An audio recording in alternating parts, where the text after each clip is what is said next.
Dito kami ngayon sa Blumentritt Palengke sa Maynila. Kung naghahanap kayo ng mura at maraming seleksyon ng mga pagkain, gulay, isda, meat, dito na kayo sa Blumentritt, dito sa Maynila. Ayan, maraming isdang pamimilian. Kompleto sila dito, guys. And ayan, maraming tao. Laging maraming tao dito, syempre. Dahil napakamura dito, baksakan. And maraming, of course, maraming seafoods. Ayan. Ribs, special, mga ribs. Ayan, tulingan. Meron sila. Ang dami. And mahabang isda na yan. Hindi ko lang alam kung anong pangalan.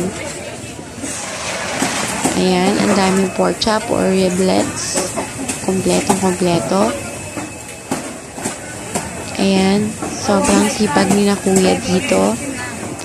Basta sa palengke masisipag. At ito dito sa palengke, tinatadtad na nila yung sibuyas at bawang. So, para hindi na kayo magtadtad, homemade. So, pinabilis na nila. At ayan, tinatadtad na nila yung mga gulay para mapabilis. Hindi na kayo mahirapan pa. And ito yung pinaka-favorite ko sa Blumentritt, yung nagtitinda ng mga palaman or mayonnaise. Ayan. Sobrang na-amaze ako lagi pag nakikita ko ito, hindi ko alam. So, ayan, may double dutch na spread, peanut, cookies and cream yun na spread. Ayan, mayonnaise ata yan. Double dutch, cheese, cookies and cream, chocolate.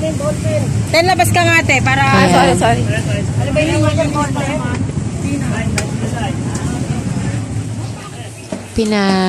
salamat, pinabideo ko ni ate doon.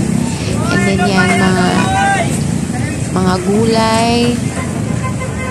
Ang sayang mamalengke actually, dahil pag sa palengke, ang sisipag ng mga tao, diba? Nakakadala. And ayan, marami ding mga iba't ibang klase ng banana or saging. Marami din dyan, dito sa Blumentritt. Okay? Ayan, bumili kami ng saging. Then bumili ako for prutas namin. And dyan, mga gulay last. Okay, thank you guys for watching.